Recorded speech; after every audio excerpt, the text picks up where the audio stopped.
तैत्तरीयोपनिषद शिक्षावल्ली प्रथम अनुवाक 1 और 2।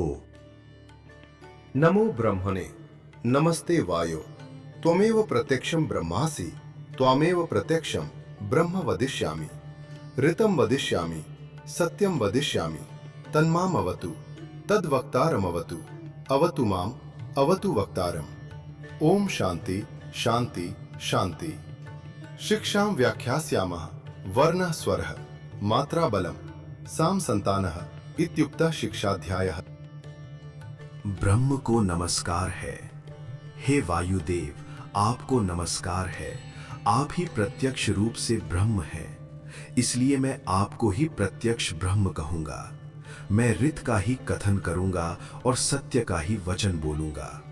वो परमात्मा मेरी रक्षा करे और वचन बोलने वाले आचार्य या वक्ता की भी रक्षा करे। वो मेरा भी संरक्षण करे और मेरे गुरु या वक्ता का भी संरक्षण करे। अंत में शांति की कामना करते हुए कहा गया है, ओम शांति ही शांति ही शांति ही। अर्थात परमात्मा से प्रार्थना है कि हमारे जीवन में तीनों प्रकार की बाधाओं, दैविक, भौतिक और आध्यात्मिक से शांति प्राप्त हो। यजुर्वेद मुख्य रूप से कर्म प्रधान है। तैत्तिरीयोपनिषद की शुरुआत में ही ये बात कही गई है कि मनुष्य को कर्म करना चाहिए। काम करते करते ही मनुष्य को ज्ञान प्राप्त होने लगता है। जो व्यक्ति ये कहता है कि मुझे पहले ज्ञान मिल जाए फिर मैं काम करूंगा, वो ना तो कभी सही ढंग से काम कर पाता है और ना ही ज्ञान प्राप्त कर पाता है। वास्तव में कर्म करते करते ही ज्ञान बढ़ता है और मनुष्य की बुद्धि भी विकसित होती जाती है। जब तक मनुष्य केवल विचार पढ़ता रहता है और उनके बारे में सोचता रहता है, तब तक वो तत्व ज्ञान उसके जीवन और स्वभाव में नहीं उतरता। कई लोगों के मुख पर तो तत्व ज्ञान की बातें रहती हैं। वे कहते रहते हैं वासुदेवः सर्वमिति, अर्थात सब कुछ वासुदेव ही है। कुछ लोग ऐसे वाक्य भी कहते हैं, आसपास के आकाश में, अंतर में, यहां तक कि घास फूस के पास भी विश्वपति का ही निवास है, अर्थात भगवान सब में विराजमान है, जनता ही जनार्दन है। लेकिन केवल ऐसी बातें कह देने से तत्वज्ञान मनुष्य के जीवन में उतर नहीं जाता, इसलिए उनके जीवन में उस ज्ञान का प्रभाव भी दिखाई नहीं देता। उपनिषद और गीता जोर देकर कहते हैं कि कर्म के माध्यम से ही ज्ञान की प्राप्ति होती है। यदि मनुष्य केवल सुनता ही रहे और कर्म न करे तो उसकी स्थिति ऐसी हो जाती है जैसे कहा गया है, सुनते सुनते कान तो थक गए फिर भी ब्रह्म ज्ञान प्राप्त नहीं हुआ। इसलिए साधक प्रार्थना करता है, हे भगवान, मैं कर्म करता रहूं, इसके लिए मुझे शक्ति प्रदान करें। जब मनुष्य किसी शुभ कर्म की शुरुआत करता है तब वो सबसे पहले भगवान को प्रणाम करता है, नमो ब्रह्मणे, अर्थात ब्रह्म को नमस्कार। लेकिन ब्रह्म निर्गुण और निराकार है, इसलिए उसे प्रत्यक्ष रूप से समझ पाना सरल नहीं है। ब्रह्म एक अतीन्द्रिय शक्ति है। गीता के रचयिता भी स्पष्ट शब्दों में कहते हैं कि उसे किसी प्रयोगशाला में पकड़ना संभव नहीं है और ना ही उसे साधारण आंखों से देखा जा सकता है। नैनम छिन्दन्ति शस्त्राणि नैनम दहति पावकः न चैनम क्लेदयन्त्यापो न शोषयति मारुतः अच्छेद्यो यमदाह्योऽयम् अक्लेद्यो शोष्य एव च नित्यः सर्वगतः स्थाणुरचनु यम सनातनः। आत्मा नित्य, सर्वव्यापी, स्थिर, अचल और सनातन है। ब्रह्म शक्ति का अनुभव प्रत्यक्ष इंद्रियों से नहीं किया जा सकता, क्योंकि वो अनुभूति का विषय है। मनुष्य उस परम तत्व पर पूरी तरह एकाग्र भी नहीं हो पाता और ना ही उससे सीधा कोई उत्तर प्राप्त कर पाता है। तब प्रश्न उठता है कि मनुष्य उस परम सत्य की ओर कैसे आगे बढ़े और उसका अनुभव कैसे करे। इसीलिए उपनिषद में कहा गया है, नमस्ते वायु, अर्थात हे वायुदेव, आपको नमस्कार है। हम वायु को प्रणाम करते हैं क्योंकि हमें वायु का प्रत्यक्ष अनुभव होता है। वायु ही सबके जीवन को चलाती है। इसलिए कहा गया है, त्वमेव प्रत्यक्षम ब्रह्मसि, अर्थात आप ही हमारे लिए प्रत्यक्ष ब्रह्म हैं। ब्रह्म भले ही आकाश में व्यापक और सूक्ष्म रूप में विद्यमान हो, परंतु जिसका अनुभव हम सीधे कर सकते हैं वो वायु ही है। अक्सर लोग सूर्य को नमस्कार करते हैं, आकाश की ओर देखकर श्रद्धा व्यक्त करते हैं, चंद्रमा को देखकर आनंदित हो जाते हैं क्योंकि उसका प्रकाश मन को शांति देता है। परंतु वायु को नमस्कार करने की तैयारी बहुत कम लोगों में होती है। लोग उसकी विशेष चिंता भी नहीं करते, जबकि उसके बिना किसी का जीवन चल ही नहीं सकता। सूर्य के बिना मनुष्य कुछ समय तक रह सकता है। सूर्य हमें ऊष्मा और ऊर्जा देता है और उस ऊर्जा को हम अपने शरीर में संचित करके रात तक जीवन का कार्य चला लेते हैं। लेकिन वायु ने मनुष्य के जीवन में ऐसा स्थान प्राप्त किया है कि वो सबके लिए सहज और सर्वत्र उपलब्ध रहे। ये भगवान की करुणा ही है कि उन्होंने जीवन के लिए आवश्यक वस्तुओं की व्यवस्था कर दी है। अन्न प्राप्त करने के लिए हमें अन्न बोना पड़ता है और उसके पकने की प्रतीक्षा करनी पड़ती है। कुछ लोग बिना अन्न के कुछ दिनों तक रह सकते हैं। पानी के बिना भी मनुष्य थोड़े समय तक जीवित रह सकता है, यद्यपि अधिक दिन रहना कठिन होता है। इसलिए भगवान ने पृथ्वी के भीतर पानी रखा है, जिसे पाने के लिए हमें केवल जमीन खोदनी पड़ती है। लेकिन वायु के बिना तो कोई भी प्राणी एक क्षण भी जीवित नहीं रह सकता। इसलिए भगवान ने वायु को ऐसा बना दिया है कि वो सबके लिए सहज और सर्वत्र उपलब्ध रहे। यदि भविष्य में कभी व्यापारी लोग वायु का संग्रह करने में सक्षम हो जाएं और उस पर कर लगा दिया जाए तो मनुष्य के लिए बहुत बड़ी कठिनाई उत्पन्न हो सकती है। लेकिन भगवान की कितनी करुणा है कि उन्होंने वायु को हमारे नाक के पास ही सहज रूप से उपलब्ध कर दिया है। वायु को कोई रोक नहीं सकता, कोई उसे जमा नहीं कर सकता और कोई उसे पूरी तरह अपने नियंत्रण में नहीं कर सकता। वायु को उगाने की आवश्यकता नहीं पड़ती और ना ही उसे पाने के लिए जमीन खोदनी पड़ती है। वो अत्यंत सरलता से सबको उपलब्ध है। उसे प्राप्त करने के लिए किसी को विशेष परिश्रम भी नहीं करना पड़ता। वायु ही सबका जीवन है। लोग वायु को विशेष मानते भी नहीं, फिर भी वो सबकी सेवा करता रहता है। यही वायु की महानता है। जैसे एक माँ कह सकती है, यदि मेरा बच्चा मुझे लात भी मार दे तब भी मैं उसका काम करती रहूंगी। ये माँ के हृदय की करुणा है। इससे बड़ा ब्रह्म और क्या हो सकता है। वायु हमें जीवन देता है, हमें शिक्षित करता है और हमारे जीवन को चलाता है। इसलिए यदि मेरे जीवन में कोई प्रत्यक्ष ब्रह्म है तो वो वायु ही है। इसी भावना से कहा गया है, त्वामेव प्रत्यक्षम ब्रह्म वदिष्यामि, अर्थात मैं तुम्हें ही प्रत्यक्ष ब्रह्म कहूंगा। वदिष्यामि का अर्थ है मैं ऐसा कहूंगा। ये एक प्रकार की प्रतिज्ञा है कि मैं वायु को ब्रह्म मानकर ही ऐसा कह रहा हूं। मैं ये बात केवल भावना के वश होकर नहीं कह रहा हूं और ना ही किसी को प्रसन्न करने के लिए कह रहा हूं। मैं ये बात रित और सत्य के आधार पर कह रहा हूं। बुद्धि में शास्त्र और कर्तव्य के अनुसार जो सही निर्णय होता है उसे रित कहा जाता है।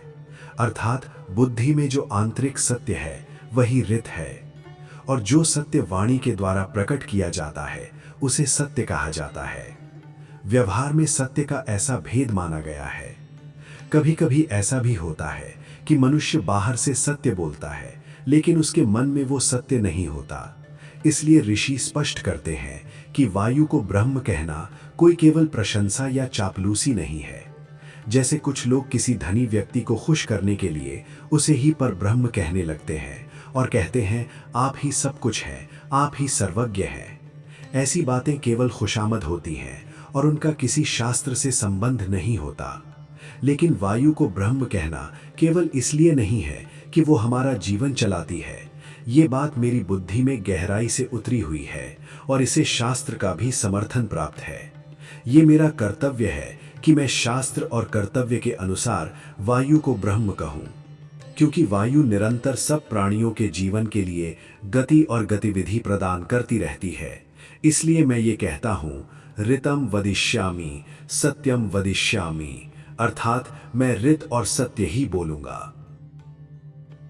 तन माम अवतु तद वक्तारम अवतु, अवतु माम अवतु वक्तारम।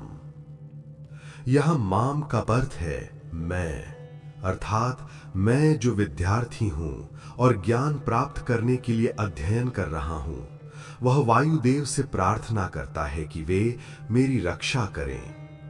अब मैं उपनिषद का अध्ययन करने जा रहा हूँ, इसलिए प्रार्थना करता हूँ, मेरी रक्षा करें और वक्ता की भी रक्षा करें।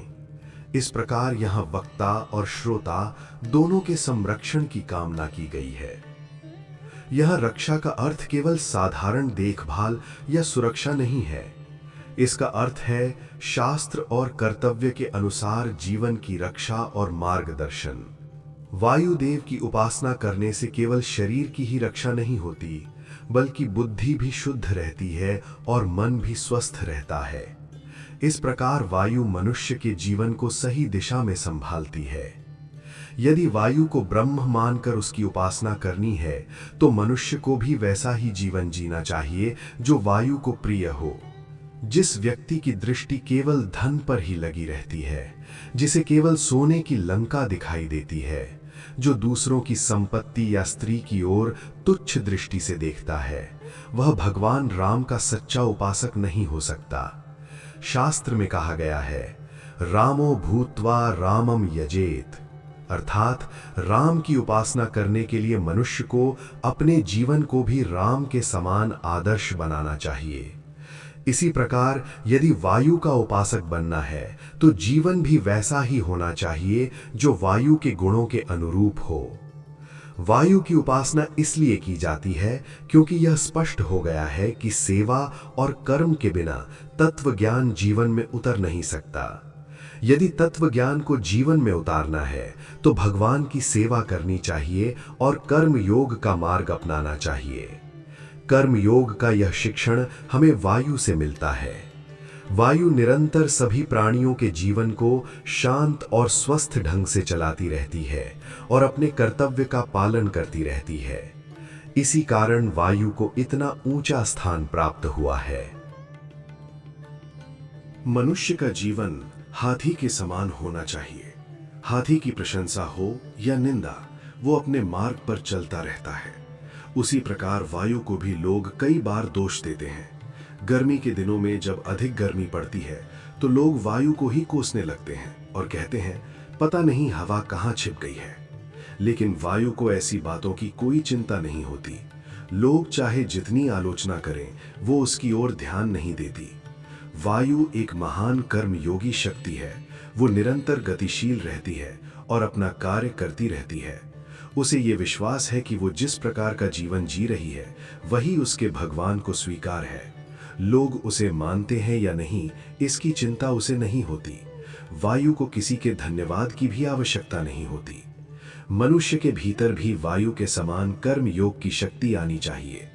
इसी भावना से प्रार्थना की जाती है कि वायु वक्ता और श्रोता दोनों की रक्षा करे और उनके जीवन को सही प्रकार से संभाले। यदि मनुष्य वायु की तरह भगवान की सेवा करना चाहता है, तो उसके पास कुछ साधन संपत्ति और शक्ति भी होनी चाहिए। तैत्तिरीयोपनिषद की शुरुआत ही इस भाव से होती है कि यदि तुम्हें भगवान का कार्य करना है, तो इस उपनिषद का अध्ययन करो। जो लोग भगवान के कार्य के लिए अपने जीवन, अपनी शक्ति, अपनी बुद्धि या अपने धन का थोड़ा भी उपयोग नहीं करना चाहते, उनके जीवन में तत्व ज्ञान कैसे उतर सकता है? उपनिषद स्पष्ट रूप से कहता है कि केवल सुन लेने से तत्व ज्ञान जीवन में नहीं उतरता। इसी कारण उपनिषद आरंभ से ही कर्म योग पर जोर देता है। वायु को समझो और कर्म योग करते रहो। वायु किसी की परवाह नहीं करती, वो निरंतर आगे बढ़ती रहती है। कोई उसे दोष दे, कोई उसे पुरानी सोच वाला कहे, कोई उसे मूर्ख समझे, फिर भी वो अपने कार्य में लगी रहती है। उसका ध्येय केवल भगवान को प्रसन्न करना है, इसलिए वो उसी प्रकार कर्म योग करती रहती है जैसा भगवान को प्रिय है। लोगों की राय का क्या मूल्य है? 25 वर्ष पहले लोगों की जो मान्यता थी, वो आज नहीं रही, और आज जो मान्यता है वो 10-20 वर्ष बाद बदल जाएगी। इसलिए लोगों की बातों में उलझने की आवश्यकता नहीं है। मेरी सेवा तो भगवान के दरबार में प्रस्तुत होती है, इसलिए मैं अपना कर्म योग करता रहूंगा। हे भगवान, मुझे जो कर्म योग करने की शक्ति मिली है, उसे आप संभालिए और हमारे भीतर भी ये शक्ति आने दीजिए। तन माम वतु। यदि सेवा करनी है और कर्म योग करना है तो साधक बनना पड़ेगा। साधक के लिए एक विशेष तत्व ज्ञान है। कल्पना कीजिए कि जो जीव दिन रात भगवान का कार्य करते करते थक गए हैं, वे संध्या के समय भगवान के द्वार पर आकर बैठते हैं। उस समय भगवान के द्वार पर खड़े होकर जो कुछ स्नेह भरे शब्द कहे जाते होंगे, वही तत्व ज्ञान है। जिसने इस प्रकार का कर्म योग किया होगा, उसी के मन में ये तत्व ज्ञान उतरता है। केवल रटने से तत्व ज्ञान प्राप्त नहीं होता। जैसे ग्रामोफोन की एक पट्टी गीता के 18 अध्याय सुना सकती है, लेकिन स्वयं ग्रामोफोन को उसके अर्थ का कोई ज्ञान नहीं होता। उसी प्रकार जो व्यक्ति केवल रटता है, उसे तत्व ज्ञान का अनुभव नहीं होता। तत्व ज्ञान तो उसी को समझ में आता है जो कर्म योग करता है। इसलिए कहा गया है, ऋते श्रांतस्य न सख्याय देवाः, अर्थात जो कर्म करते करते थक गया है, देवता उसी के साथ मित्रता करते हैं। जब कर्म योग करते करते थके हुए पुत्र भगवान के पास आते हैं, तब भगवान स्नेह से उनकी पीठ पर हाथ फेरते हैं, उन्हें अपने पास बैठाते हैं और कहते हैं, बेटा, अब मैं तुम्हें जीवन का अर्थ समझाता हूं। तुम मुझे पहचानो, अपने स्वरूप को समझो। ये जीवन क्या है, ये जगत क्या है, ये जीव क्या है और मैं कौन हूं, ये समझ लो। भगवान के साथ प्रेम पूर्वक होने वाली ऐसी बातचीत का ही नाम तत्व ज्ञान है। कर्मयोगी के कान में भगवान जो सत्य फूंकते हैं, वही सच्चा तत्व ज्ञान है। इससे बड़ा तत्व ज्ञान और क्या हो सकता है। इसलिए चाहिए कि हमारे कानों में भगवान ही सत्य का संदेश दें, न कि संसार के लोग हमें इधर उधर की बातें सुनाकर भ्रमित करें। मैंने तत्व ज्ञान से संबंधित बहुत सी पुस्तकें पढ़ी हैं। उनमें कई बार बड़े जटिल दार्शनिक वाक्य मिलते हैं, जैसे घटत्वावच्छिन्न पटः और पटत्वावच्छिन्न घटः आदि। परंतु वास्तव में मेरा स्वरूप क्या है, यह समझना ही कठिन हो जाता है। सरल रूप में देखा जाए तो तत्व ज्ञान का विषय यही है, तुम कौन हो, यह जगत क्या है और मैं कौन हूं। इन गहरे प्रश्नों का उत्तर भगवान धीरे धीरे कर्मयोगी के कान में बताते हैं। भगवान साधकों के कान में जो सत्य कहते हैं, वे साधक उसे छिपाकर नहीं रखते, बल्कि उसे प्रकट कर देते हैं। इसी कारण वे बातें हमें पढ़ने और समझने के लिए उपलब्ध हो पाती हैं।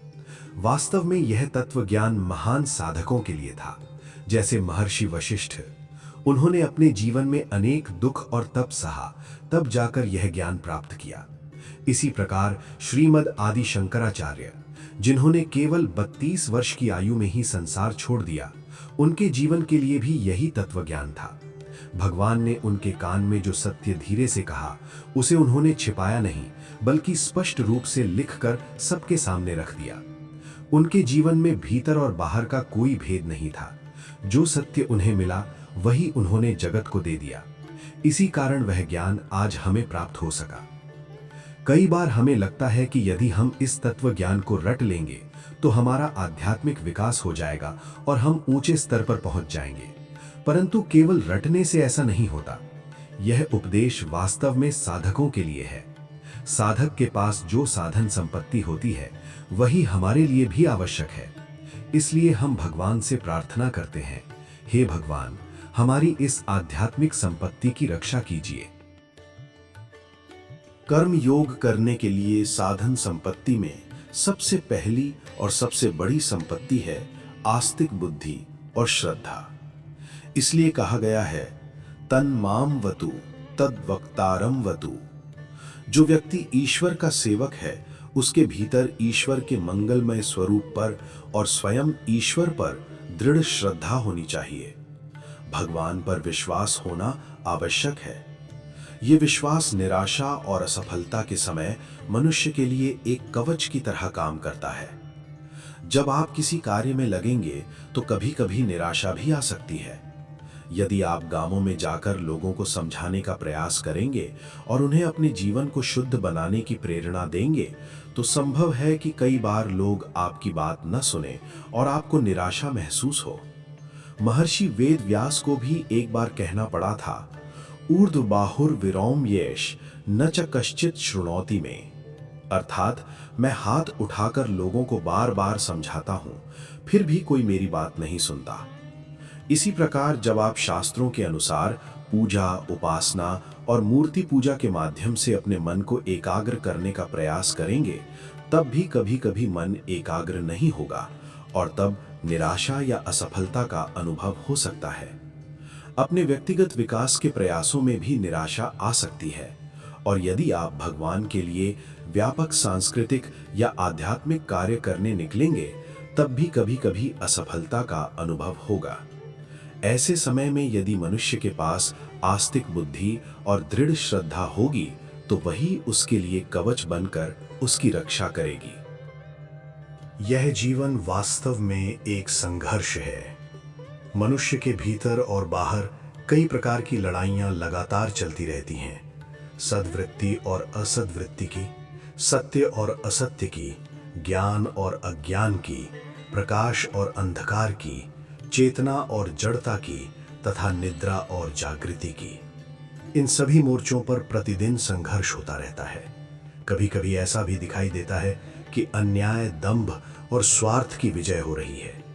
ऐसे समय में मनुष्य की आस्तिक बुद्धि जागृत रहनी चाहिए कि इस जगत में भगवान का अस्तित्व है। यह संसार कोई अव्यवस्थित धर्मशाला नहीं है। यह एक सुव्यवस्थित व्यवस्था है जिसका एक नियंता और विधाता है। इसलिए हमें इस सत्य पर विश्वास रखना चाहिए कि सत्यमेव जयते नानृतम, अर्थात अंततः सत्य की ही विजय होती है, असत्य की नहीं। यदि यह विश्वास और श्रद्धा मनुष्य में ना हो तो वह निराशा और असफलता से घिर सकता है। सद्वृत्ति और असद्वृत्ति के इस संघर्ष में कभी कभी ऐसा लगता है कि असद्वृत्ति ही जीत रही है। कभी कभी ऐसा प्रतीत होता है जैसे असुर ही नाच रहे हों। उस समय कुछ लोग कहते हैं, देखा, भगवान को यही स्वीकार है। कुछ लोग भक्ति का आवरण ओढ़कर कहते हैं, जो भगवान को स्वीकार है वही होता है। इसलिए इस कलयुग में यदि असत व्यवहार हो रहा है तो वही भगवान की इच्छा होगी। इसी कारण भगवान को जगत में अवतार लेने का अवसर मिलता है। सृष्टि का चक्र इसी प्रकार चलता रहता है, इसलिए असद्वृत्ति की विजय होना भी स्वाभाविक है। कुछ लोग इस प्रकार की बातें कहकर अपनी बात को भक्ति का सहारा देते हैं और कुछ लोग दर्शन या दर्शन शास्त्र का सहारा लेते हैं। वास्तव में ऐसे लोग निराश और असफल मनोवृत्ति के होते हैं। जो लोग भक्ति का सहारा लेकर ऐसा कहते हैं, वे या तो निराश हो चुके होते हैं या फिर आलसी बन गए होते हैं। सत्य ये है कि सद्वृत्ति और असद्वृत्ति का संघर्ष लगातार चलता रहता है। कभी कभी ऐसा लगता है कि विरोधी पक्ष जीत गया है। जब हम देखते हैं कि अन्याय, दंभ और स्वार्थ विजयी हो रहे हैं, तो कुछ लोग घबरा जाते हैं और उनका सत्य तथा शाश्वत मूल्यों पर से विश्वास उठ जाता है। ऐसे लोग साधक नहीं बन सकते। आस्तिक बुद्धि और श्रद्धा साधक की सबसे बड़ी आध्यात्मिक संपत्ति है। इसलिए साधक भगवान से प्रार्थना करता है, तन माम वतु, हे भगवान, यदि आप हमारी रक्षा करेंगे तभी हम इस युग में आपका कार्य कर पाएंगे, अन्यथा इस समय में ऐसा कार्य करना अत्यंत कठिन है। यदि आप गीता को हाथ में लेकर लोगों के बीच निकलेंगे तो आसपास के कुछ लोग कहेंगे, अरे, इस दुनिया को गीता की कोई आवश्यकता नहीं है। कुछ तथाकथित भक्त कहेंगे, आप क्यों इतनी दौड़ धूप करते हैं? यदि भगवान को ये काम करना होगा तो वो 2 मिनट में सबकी बुद्धि बदल देंगे। ये तो भगवान का काम है, आप क्यों स्वयं को बहुत बुद्धिमान समझकर लोगों को समझाने निकल पड़े? इसी प्रकार कुछ तथाकथित दार्शनिक लोग कहेंगे, ये सब माया है, हर व्यक्ति अपने कर्मों का फल भोग रहा है, उसे अपने कर्मों का फल भोगने दो, तुम बीच में क्यों हस्तक्षेप करते हो? यदि आपने कभी किसी बड़े तालाब में तैरने का अनुभव किया हो तो आपको पता होगा कि स्थिर पानी के ऊपर अक्सर काई यानी लील जम जाती है। तैरने वाले को आगे बढ़ने के लिए अपने हाथों से उस काई को हटाते हुए आगे बढ़ना पड़ता है।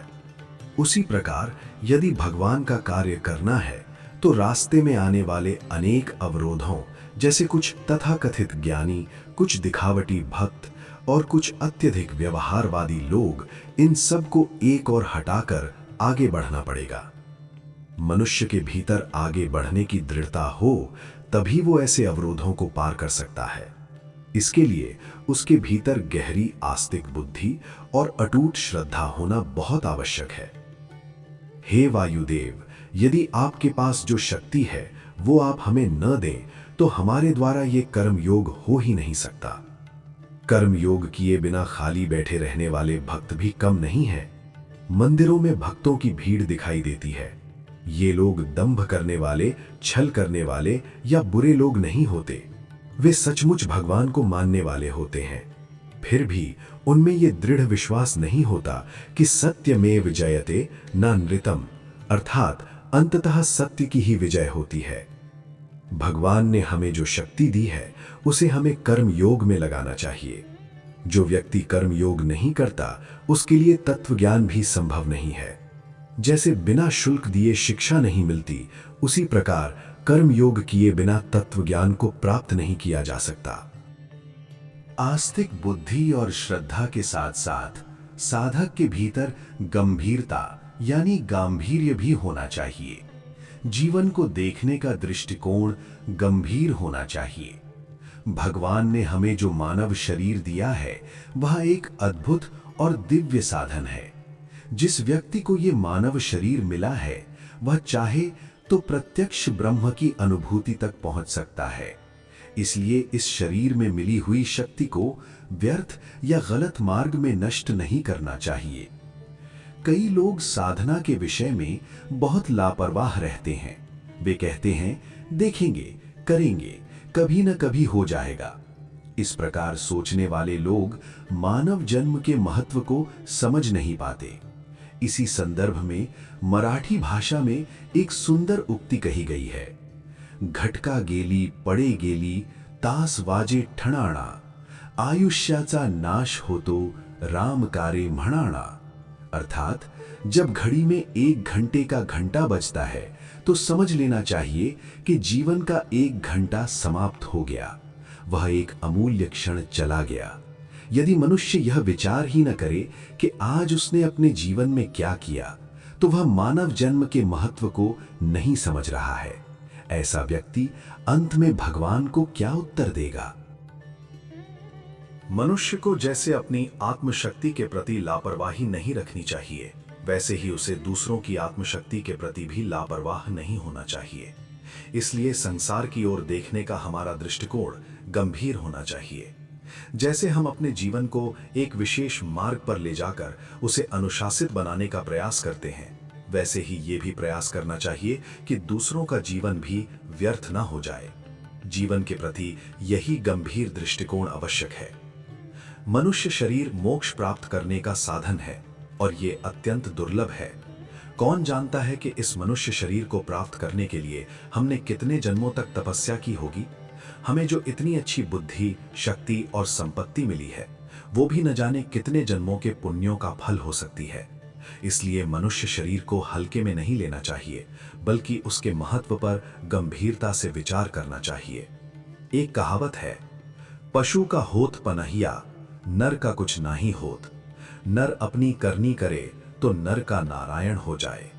अर्थात जब कोई पशु मरता है तो उसकी खाल से जूते बनते हैं जो लोगों के पैरों की रक्षा करते हैं, लेकिन जब मनुष्य मरता है तो उसके शरीर को जला दिया जाता है और उसकी राख भी फेंक दी जाती है। वो किसी साधारण काम में भी नहीं आती। हाँ, किसी महापुरुष की चिता की भस्म को भगवान शिव अपने शरीर पर लगाते हैं, चिता भस्मालेप के रूप में। फिर भी मनुष्य शरीर की विशेषता यह है कि यदि मनुष्य अपने कर्मों को सही दिशा में लगाए तो वो मनुष्य से नारायण बन सकता है। क्या कोई पशु कभी नारायण बन सकता है? पशु की खाल से तो केवल जूते ही बनते हैं, परंतु मनुष्य यदि भगवान के कार्य में लगा रहे, कीर्तन और भक्ति करता रहे, तो वो अपनी काया को भी ब्रह्ममय बना सकता है। इसलिए मनुष्य शरीर की महानता को समझना चाहिए और अपने जीवन तथा दूसरों के जीवन को भी गंभीरता से देखना चाहिए। कई लोग स्वयं को साधक कहते हैं, पर वे कहते रहते हैं अभी नहीं, बाद में देखेंगे, 50 वर्ष की उम्र में अवश्य साधना शुरू करेंगे। इस प्रकार टालते टालते वे अपना पूरा जीवन व्यर्थ कर देते हैं। कौन जानता है कि वो व्यक्ति 50 वर्ष की उम्र तक जीवित भी रहेगा या नहीं। ऐसा करते करते समय निकल जाता है और कभी कभी तो 72 वर्ष की आयु में ही मनुष्य इस संसार को छोड़कर चला जाता है। इसलिए साधना और जीवन के श्रेष्ठ कार्यों को टालना नहीं चाहिए। मनुष्य शरीर हमें एक अलौकिक साधन के रूप में प्राप्त हुआ है। ये मोक्ष प्राप्त करने का साधन है, इसलिए मनुष्य शरीर को बहुत गंभीरता से देखना चाहिए। हमें बुद्धि रूपी बड़ी संपत्ति मिली है, पर क्या हमने अपनी इस बुद्धि का थोड़ा सा भाग भी भगवान के लिए रखा है? मनुष्य शरीर के महत्व को गंभीरता से समझना ही एक साधक की वास्तविक संपत्ति है। प्रार्थना की जाती है, हे वायुदेव, मुझे और तत्व ज्ञान समझाने वाले वक्ता दोनों की रक्षा करें और हमारे इस गंभीर भाव को बनाए रखें। साधक के जीवन में प्रसन्नता भी होनी चाहिए। साधक को हमेशा प्रसन्न रहना चाहिए, उदास नहीं। गंभीरता का अर्थ उदासी या निराशा नहीं है। सच्ची गंभीरता के भीतर भी प्रसन्नता होनी चाहिए। कुछ लोग गंभीर दिखने के लिए हमेशा उदास चेहरा बनाकर बैठे रहते हैं, पर यह सही नहीं है। जीवन में अनेक प्रकार की समस्याएं और उलझनें आती रहती हैं। कुछ समस्याएं ऐसी होती हैं जिन्हें हम तुरंत छोड़ भी नहीं सकते, इसलिए उनसे मन दुखी हो जाता है। किसी को व्यावहारिक समस्याएं होती हैं, किसी को आध्यात्मिक और किसी को बौद्धिक उलझनें होती हैं। उदाहरण के लिए, किसी की साधारण समस्या ये हो सकती है कि वो अपनी पत्नी को प्रसन्न करने की कोशिश करता है, पर वो प्रसन्न नहीं होती और हमेशा उल्टा ही व्यवहार करती है। किसी को मन को एकाग्र करने की कठिनाई होती है, तो किसी को परम ब्रह्म के ज्ञान को समझने में उलझन होती है। जब जीवन की इन समस्याओं का उत्तर तुरंत नहीं मिलता, तो मनुष्य उदास हो जाता है और उसका चेहरा भी मुरझा जाता है। ऐसे समय में भी प्रसन्नता बनाए रखना चाहिए।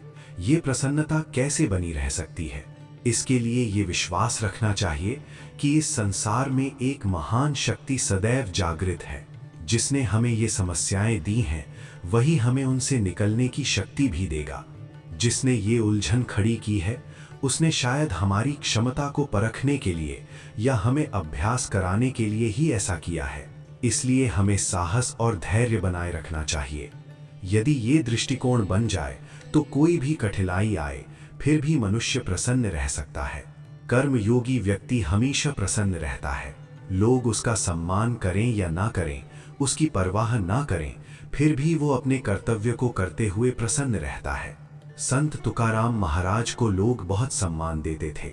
उनके बारे में एक कथा प्रसिद्ध है कि एक बार लोगों ने उनकी बहुत अपमानजनक स्थिति बना दी। उसी समय एक गर्भवती स्त्री आत्महत्या करने जा रही थी। तुकाराम महाराज ने उसे समझाया, तुम क्यों मरना चाहती हो?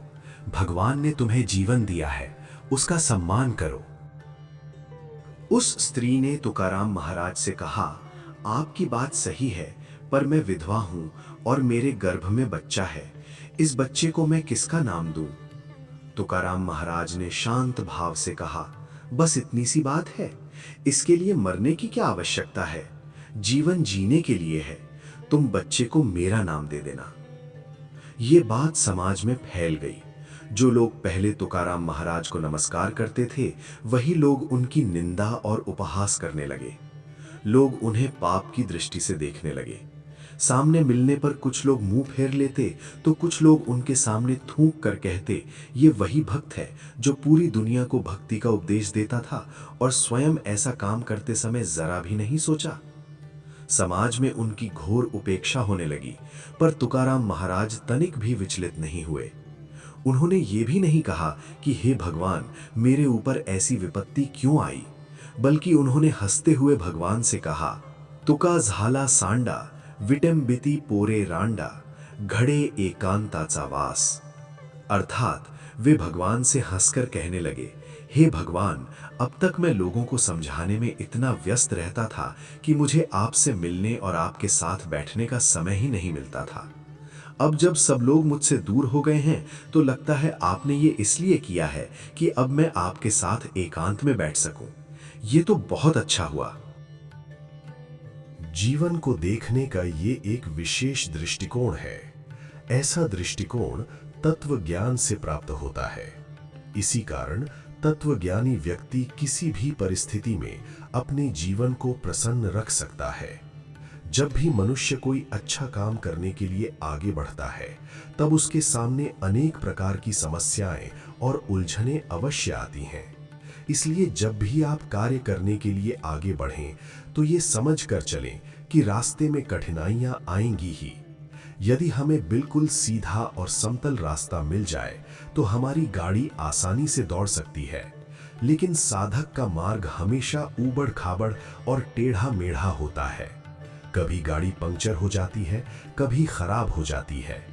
फिर भी जो व्यक्ति इन परिस्थितियों को शांति से स्वीकार करके प्रसन्न मन से अपने मार्ग पर आगे बढ़ता रहता है, वही अंततः प्रभु को प्राप्त करता है।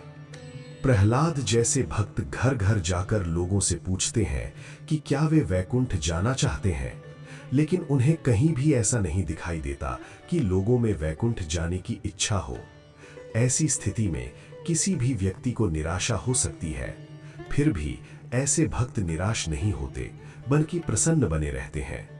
वे ये नहीं कहते कि उन्हें उनके हाल पर छोड़ दो, वे तो माया में पड़े रहने वाले लोग हैं। इसके विपरीत वे लगातार प्रयास करते रहते हैं और प्रसन्नचित रहते हैं।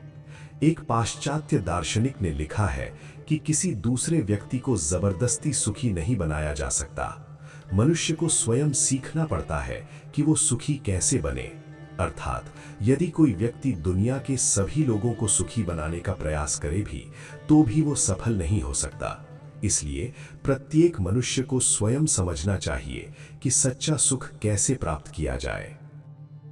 साधक को हमेशा प्रसन्न रहने के साथ साथ नम्र भी होना चाहिए। संसार में जो भी मनुष्य है, वे सब प्रभु के ही पुत्र हैं। नम्रता का अर्थ ये नहीं है कि व्यक्ति डरपोक या मूर्ख बन जाए। नम्रता का अर्थ ये भी नहीं है कि साधक हमेशा सिर झुकाकर ही चले। उसे अपना सिर ऊंचा रखकर चलना चाहिए। पर यदि कोई व्यक्ति सिर ऊंचा रखकर बोलता है, तो लोग समझ लेते हैं कि उसमें नम्रता नहीं है और वो अभिमानी है। वास्तव में सिर ऊंचा रखने और नम्रता के बीच कोई विरोध नहीं है। संत तुकाराम ने तो बड़े आत्मविश्वास से कहा है कि वेदों का सही अर्थ उन्हें ही ज्ञात है, जबकि दूसरे लोग केवल उसका भार अपने सिर पर ढोते फिरते हैं। यहाँ उनका भाव ये है कि नम्रता का अर्थ हीन भावना से ग्रस्त होना नहीं है। यदि कोई व्यक्ति ये सोचने लगे कि अमुक व्यक्ति कितना बड़ा और महान है और मैं तो उसके सामने कुछ भी नहीं हूं, तो ये नम्रता नहीं बल्कि कमजोरी या लाचारी है। वास्तविक नम्रता का अर्थ है सभी प्राणियों के प्रति सम्मान का भाव रखना। यदि कोई व्यक्ति गरीब या दुर्बल हो, तो उसे तुच्छ न समझना चाहिए, और यदि कोई बहुत प्रभावशाली या शक्तिशाली हो, तो उसके सामने डर कर झुकना भी नहीं चाहिए। यही सच्ची नम्रता है। एक सच्चा सेवक हमेशा नम्र होता है और उसमें अहंकार नहीं होता। उसे ये आग्रह नहीं होता कि सब लोग उसी की बात माने। सेवक न तो किसी का गुलाम होता है और न ही किसी का मालिक, वो सबका मित्र होता है। जो व्यक्ति ये कहता है कि मेरी पत्नी मेरी संपत्ति है और उसे वही करना चाहिए जो मैं कहूं, वो वास्तव में पत्नी को अपनी वस्तु समझता है। ये एक प्रकार का अहंकार है। उसमें पत्नी और बच्चों के प्रति स्वामित्व की भावना होती है, लेकिन सच्ची नम्रता में ऐसी स्वामित्व भावना का कोई स्थान नहीं होता। सही दृष्टिकोण यह है कि पति पत्नी का मित्र बने और उसे समझाए, तुम्हारे पास बुद्धि है, इसलिए सोच समझकर बोलो और किसी भावना के वश में होकर कुछ भी मत कहो। कुछ लोग अपनी पत्नी के साथ ऐसे व्यवहार करते हैं जैसे वे उसके मालिक हों, और कुछ लोग इसके विपरीत पूरी तरह उसके अधीन होकर रहते हैं, जहां घर में केवल पत्नी की ही चलती है। सही दृष्टिकोण ये है कि ना तो पति पत्नी का मालिक बने और ना ही उसका गुलाम, उसे पत्नी का मित्र बनकर रहना चाहिए। ये स्वतंत्र और संतुलित भूमिका ही सच्ची नम्रता का प्रतीक है। जिस व्यक्ति के लिए केवल कार्य ही महत्वपूर्ण होता है, वही वास्तव में नम्र होता है। जिसके मन में ये विचार रहता है कि उसे व्यक्तिगत प्रतिष्ठा, मान सम्मान या प्रसिद्धि मिले, वो नम्र नहीं हो सकता। कई माता पिता अपने बच्चों को समझाते हैं कि जो झुकता है वही सबको अच्छा लगता है, इसलिए कुछ लोग सबके सामने झुकते रहते हैं, लेकिन ये नम्रता नहीं है। जिस व्यक्ति को पद, कुर्सी, सत्ता या सम्मान की अपेक्षा रहती है, वो वास्तव में नम्र नहीं हो सकता। वो केवल नम्रता का दिखावा करता है, क्योंकि भीतर से वो लाचार होता है। मनुष्य के जीवन में महत्वाकांक्षा होना आवश्यक है। महत्वाकांक्षा अपने आप में बुरी नहीं होती, लेकिन मोह और लोभ बुरे होते हैं। उदाहरण के लिए, यदि किसी व्यक्ति के पास 1 लाख रुपए हैं और वो 2 लाख पाने की इच्छा करता है, तो लोग इसे महत्वाकांक्षा समझ लेते हैं, जबकि वास्तव में ये लोभ है। लोभ और महत्वाकांक्षा में स्पष्ट अंतर है। यदि किसी व्यक्ति के पास एक फैक्ट्री है और वो दूसरी फैक्ट्री स्थापित करना चाहता है, तो लोग उसे महत्वाकांक्षी कहते हैं। लेकिन यदि इसका उद्देश्य केवल धन बढ़ाना है, तो ये महत्वाकांक्षा नहीं, बल्कि लोभ है। परंतु यदि किसी व्यक्ति की महत्वाकांक्षा दिव्य या श्रेष्ठ कार्य करने की हो और उसी उद्देश्य से वो अधिक धन कमाना चाहता हो, तो उसे सच्ची महत्वाकांक्षा कहा जाएगा। नम्र व्यक्ति महत्वाकांक्षी हो सकता है, लेकिन वो लोभी नहीं होता। साधक के भीतर कार्य करने की महान महत्वाकांक्षा होनी चाहिए। महाराष्ट्र के संतों ने कहा है, मैं पूरे संसार को सुखी करूंगा और तीनों लोकों को आनंद से भर दूंगा। ये कार्य की महत्वाकांक्षा का उदाहरण है। इसी प्रकार जब भगवान ने प्रहलाद से वर मांगने के लिए कहा, तब प्रहलाद ने कहा कि वे सबको वैकुंठ ले जाना चाहते हैं। इसका अर्थ ये है कि उनके मन में दिव्य कार्य करने की महान महत्वाकांक्षा थी। इसलिए कार्य की ऐसी महत्वाकांक्षा नम्रता के साथ जुड़ी हुई एक आवश्यक गुण मानी जाती है। साधक के भीतर वात्सल्य भाव भी होना चाहिए।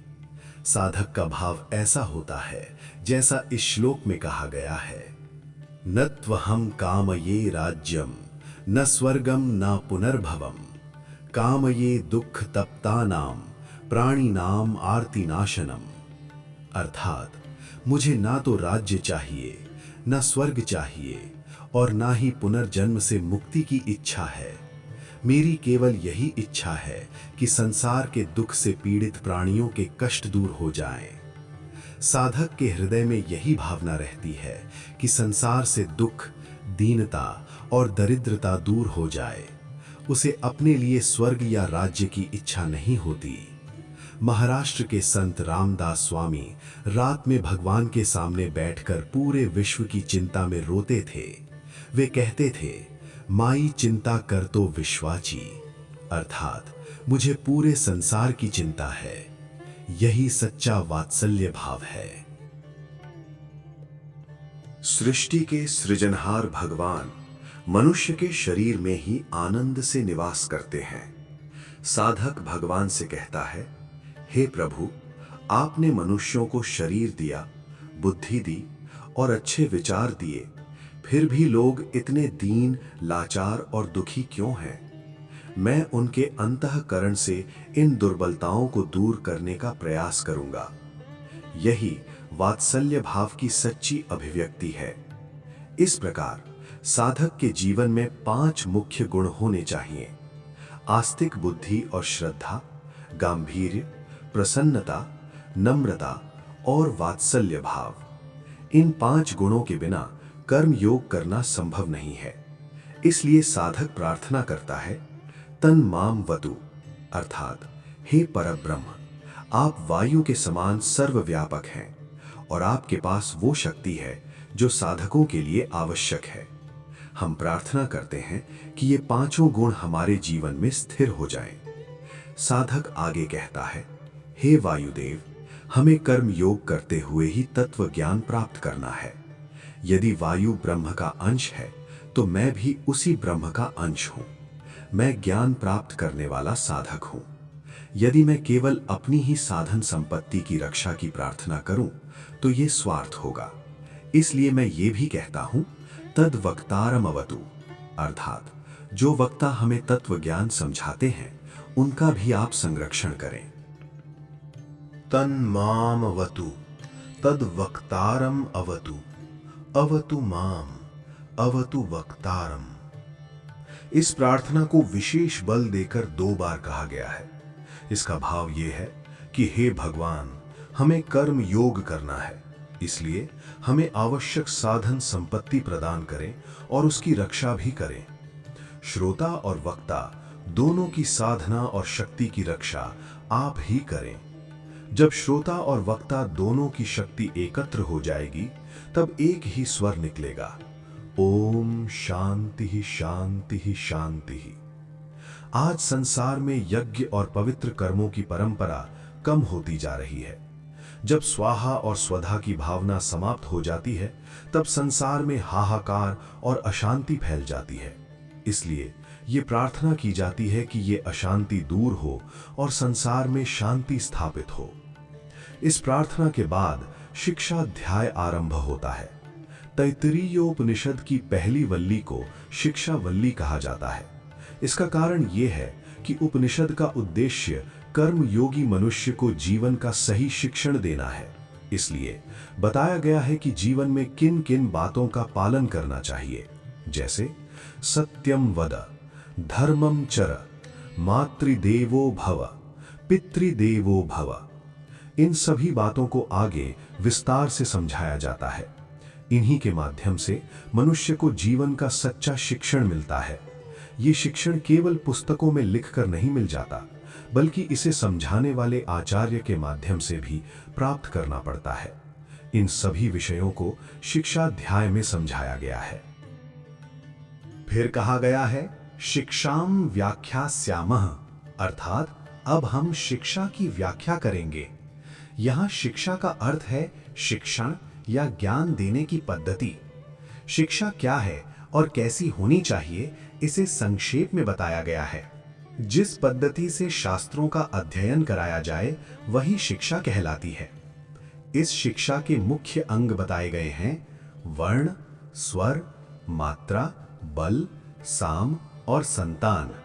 इन्हीं के आधार पर शिक्षा अध्याय की व्यवस्था बताई गई है। यहाँ शिक्षा का मुख्य रूप से पारमार्थिक शिक्षा से है। वैसे तो जीवन में अनेक प्रकार की शिक्षाएं होती हैं, जैसे किसी को यह भी सिखाना पड़ता है कि भोजन कैसे करना चाहिए, यह भी शिक्षा का ही एक भाग है। लेकिन उपनिषद जो शिक्षा देते हैं वह जीवन का वास्तविक अर्थ समझाने वाली शिक्षा है। इस शिक्षा में सबसे पहले वर्ण का महत्व बताया गया है। जो शब्द बोले जाएं उनका उच्चारण प्रभावशाली होना चाहिए। कमजोर या अस्पष्ट उच्चारण जीवन को सुधार नहीं सकता। कभी कभी कोई व्यक्ति बड़े बड़े शब्दों का प्रयोग करता है और लंबा व्याख्यान देता है, जैसे ब्रह्म सत्यम जगन मिथ्या जीवो ब्रह्मैव नापरः। लेकिन व्याख्यान समाप्त होने के बाद वह श्रोताओं में से किसी धनी व्यक्ति से पूछे, मेरा व्याख्यान आपको कैसा लगा? तो ये केवल शब्दों का उच्चारण हुआ, पर उसमें स्वार्थ छिपा हुआ था। इस प्रकार स्वार्थ से भरा हुआ शब्द उच्चारण सच्ची शिक्षा उत्पन्न नहीं कर सकता। शब्दों का उच्चारण प्रभावशाली, सत्यनिष्ठ और प्रेरणादायक होना चाहिए, तभी वह शिक्षा वास्तव में जीवन को बदलने वाली बनती है। मनुष्य को यह देखने की आवश्यकता नहीं है कि संसार क्या सोचता है। उसे ये देखना चाहिए कि जो वो कर रहा है वो शास्त्र के अनुसार है या नहीं, और भगवान को उचित लगता है या नहीं। इस संदर्भ में एक प्रसिद्ध श्लोक कहा गया है, वाग वै खरी शब्द झरी शास्त्र व्याख्यान कौशलम वैदुष्यम विदुषाम तद्वद भुक्तये न तो मुक्तये। इसका अर्थ ये है कि कुछ लोगों की वाणी बहुत सुंदर होती है, वे शब्दों की धारा बहाते हैं, शास्त्रों की व्याख्या भी कुशलता से करते हैं और उनकी विद्वत्ता भी बड़ी दिखाई देती है। लेकिन यदि उसमें आत्मिक सत्य और प्रभाव ना हो तो वो केवल भोग या प्रसिद्धि के लिए होता है, मुक्ति के लिए नहीं। कई लोगों का भाषण बहुत अच्छा होता है, उनकी भाषा मीठी, साहित्यिक और कानों को मधुर लगने वाली होती है, सुनने में आनंद भी आता है। लेकिन यदि उनके शब्दों में प्रभाव नहीं है तो वो शिक्षा देने के योग्य नहीं माने जाते। कमजोर या निष्प्रभावी शब्द उच्चारण से सच्चा शिक्षण संभव नहीं होता। प्राचीन समय में लोग ऋषियों को अपने घर बुलाकर शिक्षा नहीं दिलाते थे। राजकुमार भी ऋषियों के आश्रम में जाकर शिक्षा प्राप्त करते थे। राजा भी विनम्र वेश धारण करके तपोवन में जाते थे। शब्द वही रहते थे, परंतु जब उनका उच्चारण प्रभावशाली और सत्य भाव से किया जाता था, तब वही शब्द जीवन को बदलने वाली शिक्षा बन जाते थे। वक्ता का स्वर प्रेमपूर्ण होना चाहिए। प्रेमपूर्ण का अर्थ केवल कानों को मधुर लगने वाली आवाज नहीं है। वास्तव में वक्ता के हृदय में प्रेम होना चाहिए। केवल मीठा बोलना अच्छा स्वर नहीं होता और केवल कड़वा बोलना भी अच्छा नहीं माना जाता। यदि स्वर कठोर हो या शब्द कड़वे हों तब भी चलेगा, परंतु उसके पीछे का भाव प्रेम का होना चाहिए। शिक्षा की भाषा ही अलग होती है। दुनिया में खुशामद करने वाले लोग हमेशा मीठा बोलते हैं और कुछ लोगों को हमेशा कड़वा बोलने की आदत होती है। लेकिन असली बात यह है कि वक्ता के हृदय में सच्चा प्रेम होना चाहिए। मोह और प्रेम अलग अलग हैं। मोह अंधा होता है, परंतु प्रेम कभी अंधा नहीं होता। शास्त्रों में कहा गया है, सातु परम प्रेम रूपा अमृत स्वरूपा च, अर्थात सच्चा प्रेम परम और अमृत के समान होता है। प्रेम की दृष्टि बहुत सूक्ष्म और सुंदर होती है। वही पहचान सकती है कि किसी के हृदय में सच्चा प्रेम है या नहीं। जो व्यक्ति स्वयं प्रेम पूर्ण होता है, वही दूसरे के प्रेम पूर्ण हृदय और स्वर को पहचान सकता है। उसके शब्द मीठे हैं या कड़वे, ये उतना महत्वपूर्ण नहीं होता। जैसे माँ और पुत्र के बीच का प्रेम। पुत्र अपनी माँ के प्रेम को अच्छी तरह समझता है, क्योंकि दोनों के बीच सच्चा स्नेह होता है। उदाहरण के लिए, एक बालक अपनी माँ से पूछता है, माँ क्या मैं खेलने जाऊं?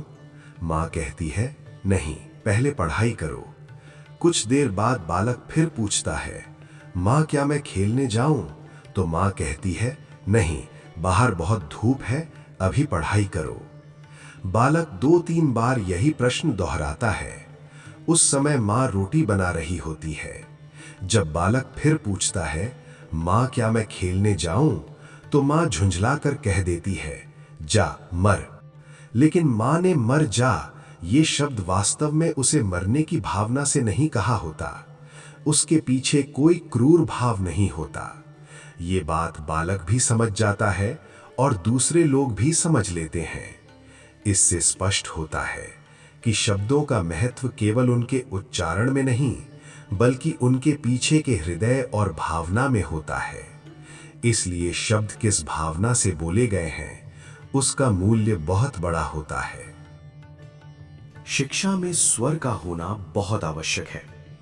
प्राचीन काल में उपनिषदों का ज्ञान वृक्षों के नीचे बैठकर दिया जाता था और श्रोता भी वहीं बैठकर उसे सुनते थे। प्रातःकाल के शीतल समय में सभी लोग स्नान करके एकत्र होते थे। उस समय ऋषि लोग उन्हें तत्व ज्ञान सुनाते थे। कभी ऋषि कठोर भाषा में बोलते थे, कभी मधुर वाणी में समझाते थे, कभी प्रेम पूर्वक कहते थे और कभी कभी कुछ भी नहीं बोलते थे।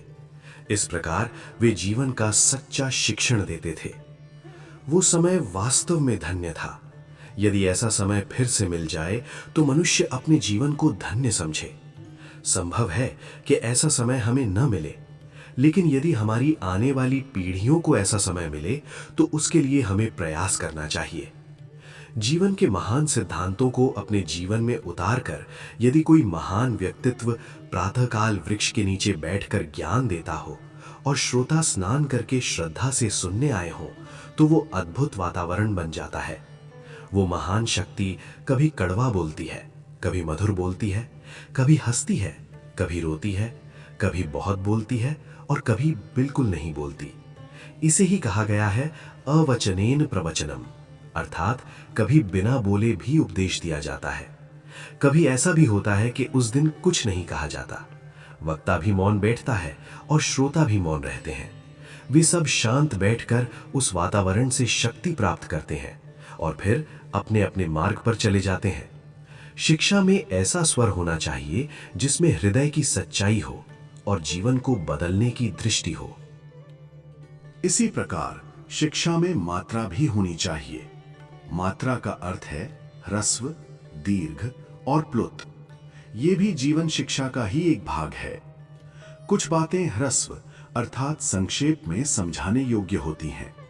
बड़े तत्व ज्ञान को छोटी और सरल भाषा में समझाने की कला होनी चाहिए। कभी कभी किसी बात को बिजली की चमक की तरह एकदम संक्षेप में कहकर छोड़ देना चाहिए। जो समझ जाए वो बुद्धिमान है और जो ना समझे वो भी भाग्यशाली है, क्योंकि उसे आगे समझने का अवसर मिलेगा। कुछ बातें दीर्घ अर्थात विस्तार से समझानी पड़ती हैं।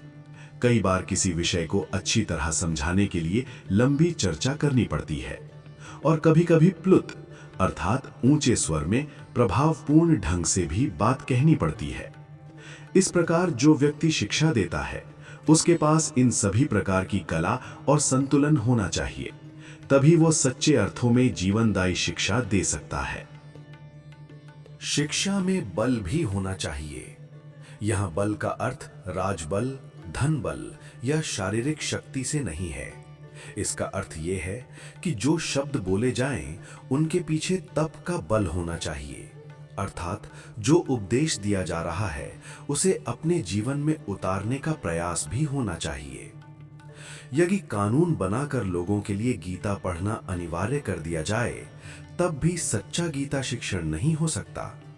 सच्चे शिक्षण के लिए उसके पीछे तप और आचरण का बल होना आवश्यक है। आज संसार में उपदेश देने वाले बहुत हो गए हैं और गुरु भी इतने बढ़ गए हैं कि गिनती करना कठिन है।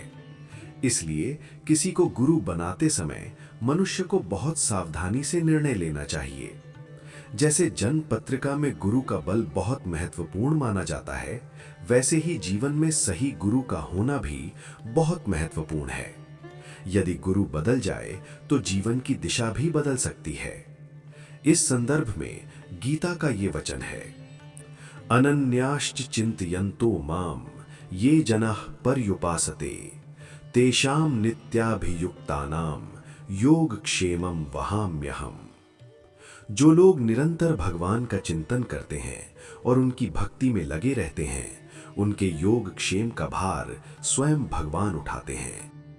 इसलिए जो व्यक्ति इन श्लोकों पर प्रवचन करता है उसे स्वयं भी यह दृढ़ विश्वास होना चाहिए कि मेरा योगक्षेम भगवान संभालेंगे और भगवान मेरे साथ हैं। वो ये भावना रखे कि मैं भगवान का कार्य कर रहा हूँ। लोगों को मेरा कार्य पसंद आए या ना आए, लेकिन मेरा काम भगवान को प्रिय होना चाहिए। केवल शब्दों की चतुराई ही वक्तृत्व नहीं है। केवल बुद्धि की चालाकी या भाषा के कौशल से तत्व ज्ञान नहीं समझाया जा सकता। उसके पीछे तप का बल होना चाहिए। जो तत्व ज्ञान मनुष्य कहता है उसे अपने जीवन में उतारने का साहस भी उसमें होना चाहिए। इसके साथ ही जीवन में संहिता भी होनी चाहिए। इसका अर्थ है कि जिन विचारों को हम सत्य मानते हैं उन्हें लंबे समय तक निरंतर दोहराने और समझाने का साहस होना चाहिए। किसी एक महान विचार को जीवन में स्थान देना चाहिए। उस विचार के बीज बुद्धि में अंकुरित हों और उसी जीवन निष्ठा को बार बार समझाया जाए। इसी को संहिता कहा जाता है। जब ये सभी गुण किसी व्यक्ति में होते हैं, तभी सच्चे अर्थों में शिक्षा संभव होती है। इसी प्रक्रिया को स्वाध्याय कहा गया है।